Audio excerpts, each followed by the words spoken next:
Hey everybody, welcome back. Kip here, back in my studio, and like I promised in the last video, we're going to break down in a little bit more detail what this screen printing process looks like. So quick recap, I am recreating the original 1983-84 Ecto-1 decals, the ghost decals that you see on the doors and the rear of the vehicle, because we've discovered that in 1984, those decals, even per door, are a little bit different, and they're very unique, and they're only that way in that film because in later times we see the vehicle on screen, like in Ghostbusters 2, it's got new decals, and even today it has totally different decals on it. So partnering with my friends over at Ecto-Tech, and they're building a pair of vehicles that are going to be very accurate to 1984.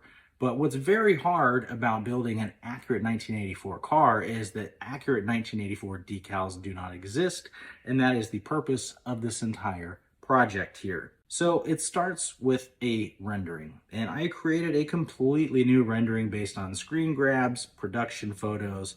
I was able to get what I would call an ideal version of the logo. It's not just one screenshot, it's not just two screenshots. I was able to kind of compile each one into the ideal version, because there's never really a straight on shot. Everything is kind of slight different angles, different lighting. But once I was able to composite everything together and was happy with the shape of the logo, I was able to, now I did cheat. I used my iPad here. That's just how I draw everything now. I think that's how everybody draws everything now, right?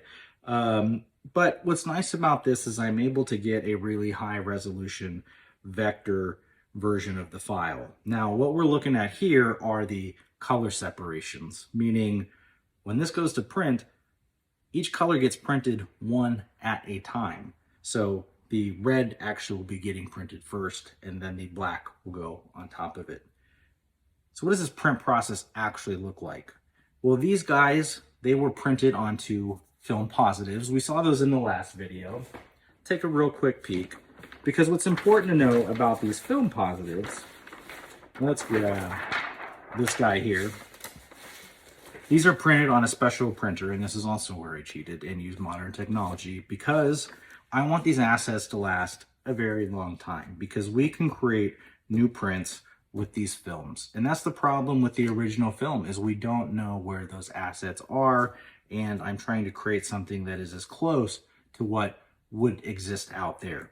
So we take our film positive, we take a silk screen, and this has already been done. I'll talk about the process and I can show you guys a couple photos, but this green goop gets applied to the screen as a wet, it's called emulsion. It's called photo emulsion, and it goes on wet.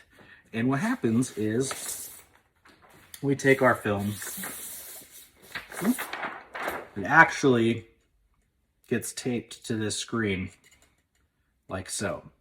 And it goes in what is called a light box, and it shines a bright light through it. Now, anywhere there is not the black ink, the light hits the emulsion and it hardens and stays on the screen. Now, anywhere there's black from the film, that emulsion does not harden, and it is easily removed. You actually spray it out with some water after this emulsion has cured. But why this is important is when the squeegee runs over the ink, it's only going to press ink through the areas that we actually see on the screen. And that's all stuff that we're going to see in a later video. But just to give you a look here, this is what our screen will look like when we print the black. And this is what our screen will look like when we print the red. Now, this is the actual squeegee that I'll be using, so I'll have to put some ink up at the top of the screen. Then I run the squeegee across the screen and pushes the ink through the yellow area and not through the green.